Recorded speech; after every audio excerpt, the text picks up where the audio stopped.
felt like I was on a bit of a journey with you.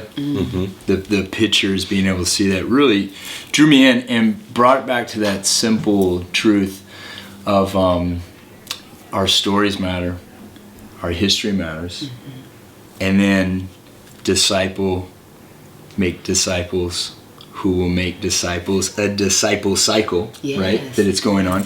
And what I was reminded of when you were sharing that is John Stott, who was a British theologian and preacher. Great preacher. Wonderful man. Yeah. And in his last years, I was able to develop a friendship with him. And in one of my visits with him in London, he had next to his desk all photos as well. And it was photos of young men in their 20s that he had mentored. And one of my questions, I have these questions I like to ask these wise folks, men and women who have like the wisdom dripping off of them. One of my questions was, if you could do it all over again, what would you do differently? And he turned to this picture, this frame of these, and he says, I would have mentored more young people. Yeah. He says, I did, one at a time. I wish I had done more at a time. Yeah. Because this has the most lasting impact. That's what this is about.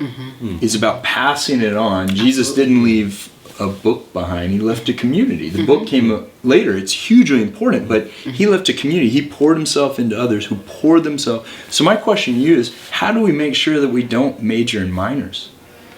How can we stick to that plan of like, we get so consumed with other things, and you just brought us back to this simple, invest yourself in others. Yeah. Well, I think part of it is it does come some with the teaching and training, but it also comes with the modeling, the cart versus taught thing. And what I found is I think people sometimes, they're just waiting for permission. Right? They're just waiting for permission. And so there's this posture and attitude, I think, among laity sometimes is that, well, if the church is not doing it, I'm just kind of going along to get along, but what people need is to hear the message that you heard today, that making disciples is a responsibility for every single believer. And so even if your church doesn't have a formal ministry for this, or they don't have, they're not quite meeting the mark, so you get something, you read it and you get started. You do it in your own living room and you prioritize discipleship. And then people will be drawn to you, not because you're great, but because of the Holy Spirit that's in you. That's what the Holy Spirit does. It draws people. Right? He draws people. And so I think there's just this releasing folks to say the time to make disciples is always now. Yes, you need to prepare. Yes, you need to equip yourself. But you also just need to be available, right? You be available and you just do it. Yeah.